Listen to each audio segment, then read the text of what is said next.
Келесі құрылғы топырақтың ылғалдығын өлшейтін сенсор. Біріншіден біз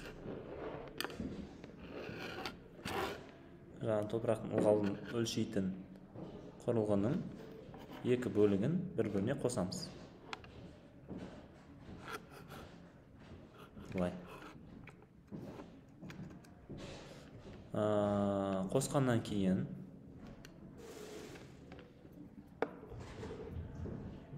біз мысалы екі гүлді алып көрейік.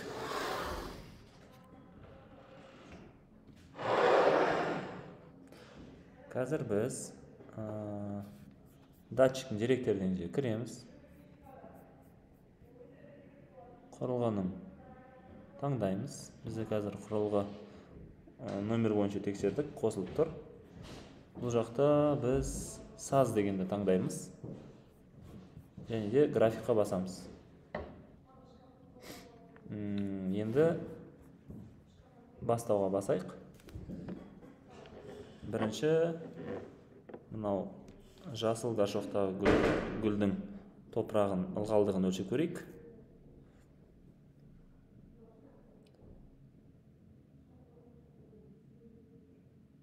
Қазір көрсеткіш 2-де тұр. Пайыздық көрсеткіш.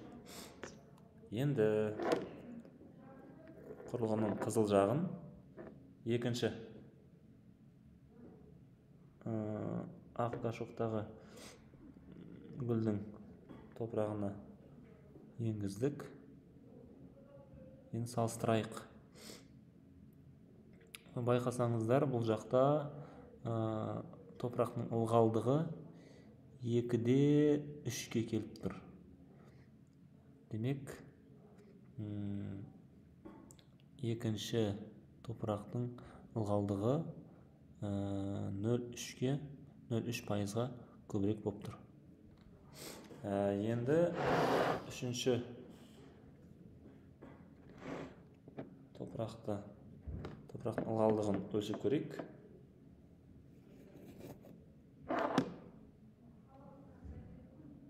Байқасаңыздар, үшінші вариантта ылғалдық 0%, 0 деген көрсеткішке түсті. Демек, ылғалдық жоқ деген сөз.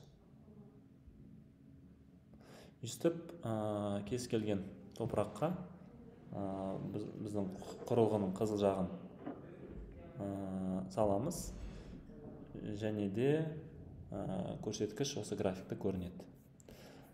Жұмыс жасап болғаннан кейін тоқтауға басамыз. Одан кейін екінші тәжірибені бастау үшін тағы да бастауға басып, екінші тәжірибені жасаймыз.